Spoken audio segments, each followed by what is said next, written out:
Hey Travis, nice start here. I really like all your individual elements, especially the buildings. Yeah, I've been to Chicago many times, so I have a good idea of what represents a city. Yeah, my main suggestion at this point is just to really work on the unity. There's a lot of different ways to create unity, and a lot of it, mainly is with color. So you might want to go out and have a look at, some of these examples that I posted up here in the inspiration. In this one, what's creating unity here is the repetition of this orange color. You can see color, orange, orange, and then up here. So you kind of zigzag through the picture plane. Also the repeat of these rectangular forms really works as well. Notice the gradient here. It's always going to be light to dark at the top. And you can just have a look at some of the other, the other ones that I posted too. Again, repetition of color, repetition of this texture up in the mountain, color. So again, this one too, repetition of form with these trees. And again, if you want something, if you want to make it look like it has more depth, make the, differentiate a little bit between the different buildings and the sculpture. So when I first looked at this, I thought that this was the sun, and I was really confused because it was way low in the sky. Then I realized it was this wheel.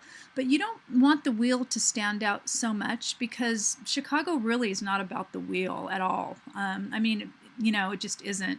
So I would suggest making this a lot smaller and really simplifying the color. And then this already looks pretty big. So if you make if you work on the scale with some of these objects, I think it'll really come out nice and be a nice portfolio piece.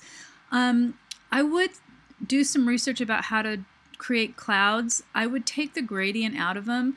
It's already so dark, it doesn't need to be dark. I would go with something, if I could find this one, I would go with something, just clouds something like this, or again, back to this, clouds like this.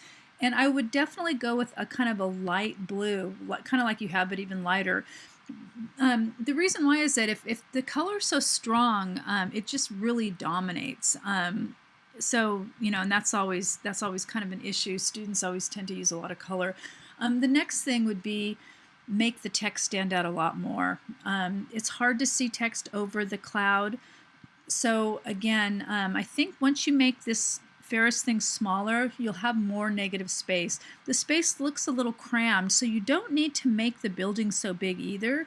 Again, I'll show you, this is someone I just graded in our class. This is the way they handle the buildings, and you can see in the back, and then the gradient in the sky. So if you're going to use Illinois, you really probably don't, because everybody knows Chicago where it is in Illinois. But make this stronger and then make this a lot smaller and put it underneath. Again, even with hers, I probably would have made this smaller just because it's too big. This is the main attraction. This is just taking up a lot of space. So yeah, that's those are some suggestions. Again, work with the color even on the Ferris wheel. It's just really too strong, and it's really dominating. So again, working on the scale of these buildings will really work too. So I posted back in the in these announcements, there's also, if you keep going down, you can see the way the sky was done here. I love this one. Well, I'm not going to, oh yeah, here, these cloud effects and these skies, and you can just Google how to draw clouds in Illustrator, and you're going to get more than you can use as well. So okay, so anyway, overall nice job. I think your buildings look great. The wheel has a lot of potential. It's just really big, and the layout is got a lot of potential as well. It just needs a little bit more work, and and really think of the objects. If you squint your eyes, you don't want these to line up right here like this. You want to move stuff around so the eye just kind of moves through the picture plane. Okay.